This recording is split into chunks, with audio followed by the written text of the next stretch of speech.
The story of Lil Donald Trump and the very big list of failed businesses. In 1989, Trump borrowed $250 million to buy an airline. Trump's planes were so badly taken care of, they suffered a minor crash.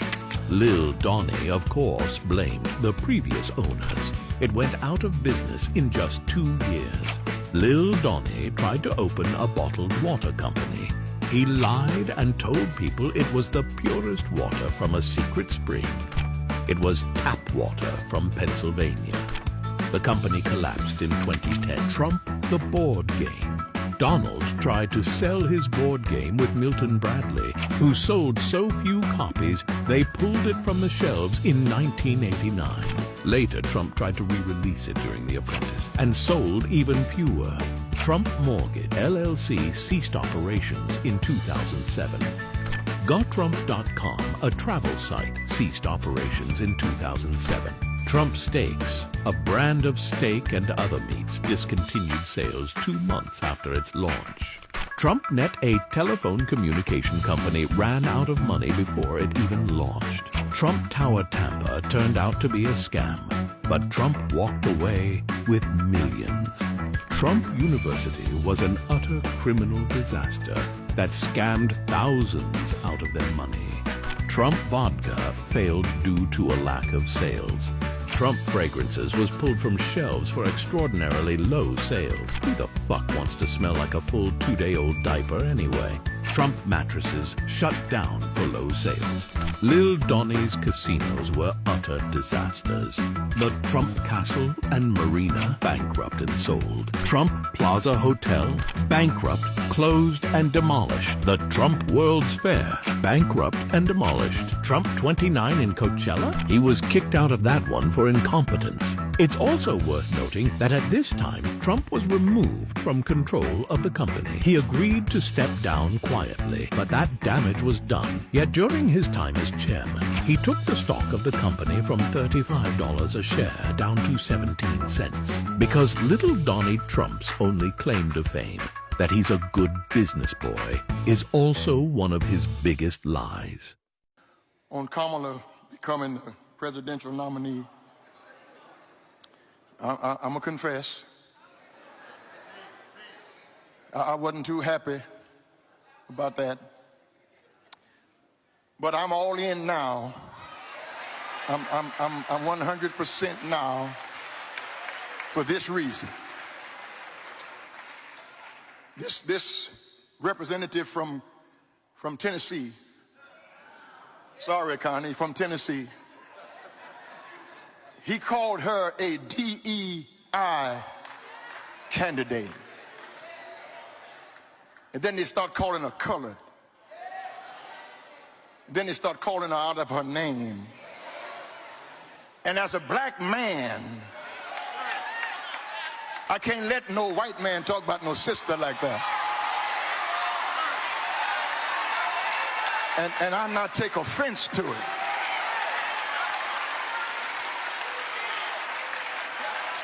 Because who is more disqualified than Donald Trump? And Republicans are all in because he is the avatar for their grievance. How qualified does a black person have to be? Graduated at the top of her class at Howard, went to law school, was attorney general of a state, a United States senator, a vice president of the United States, but she's not qualified? I'm all in. Because I'm not going to let any white man tell me how I ought to feel about a black person. Stony the road we've trod. Our investigation into Project 25 began 2 weeks before the meeting with Vote, at a conference for religious nationalists in D.C. The truth is, Christian nationalism is not a threat to American democracy. Christian nationalism founded American democracy. Journalists from the Center for Climate Reporting have come posing as potential donors, looking to meet those involved in Project 2025. They're not hard to find. The Heritage Foundation, the group running the project, are here. So is Vote's think tank. We make the acquaintance of Mika Meadowcroft, an author on Project 2025 and a close aide to Vote. He tells us that Vote is running the secretive second phase of Project 2025. And the second phase, after the book came out, was to break down like actual sort of policy packets and like, executive orders and agenda items and things like that. That's been supervised largely by us. The first phase of Project 2025 was a 922-page policy book published openly. The second phase is a comprehensive, concrete transition plan for each federal agency. These much more detailed plans are confidential. Yeah. Because obviously you want as little of it to be FOIA-able, if you're familiar with the FOIA process, as possible. Freedom of Information Act, yeah. The Freedom of Information Act allows the public to request government communications, but Meadowcroft reveals they plan to avoid these rules. Yeah, the goal is, familiarize all the transition team people with these plans, but you don't actually send them to their work emails, because then, you could just give the handbooks to everyone, be like, this is the game plan for the admin. But if the press knows that that's what you're doing, that they're going to immediately just say, I request all of your emails from Heritage. Okay. You worker. I see. So we'll see. Interesting. Meadowcroft offers to set up a meeting with his boss, Russ Vote. You could put me in touch with somebody who looks after his diary or whatever. Yes, I can put you in touch with his schedule. Yeah. Amazing. So, yeah. Great. So just tell me when to do that. We want to meet the man writing the game plan for Trump's second administration. Vote believes that in his first term, Trump's agenda was frustrated by what he calls the deep state. So Vote is planning a radical centralization of government power under the president, firing civil servants and ending the independence of agencies like the FBI and DOJ. 80% of my time is working on the plans of what's necessary to take control of these bureaucracies. And we are working doggedly on that, whether it's destroying their agency's notion of independence. They're independent from the president. Vote has also been preparing documents based on fringe legal theories, arguing the president has the power to use the military against protesters.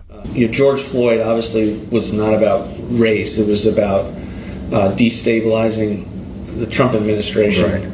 Right. We put out, for instance, a 50-page paper designed for lawyers to know that the president has the ability both along the border and elsewhere to maintain law and order with the military, and that's something that it's going to be important for him to remember and his lawyers to affirm. But we've given them the case for that. With loyalists installed in key government agencies and armed with his playbook, Vote believes a radical Christian nationalist agenda can be realized under a second Trump presidency. For example, on abortion. So I think the president's actually come up with a strategy that works, so long as you are giving people like me in the government the ability to block funding for Planned Parenthood, block funding for fetal tissue research. What I've told people is he had the most pro-life record ever. I've never seen him to stand in the way of a pro-life initiative that actually was real, politically and with momentum. And for Vote, Trump's pick for vice president shows he's serious about pushing this ideological agenda when in power.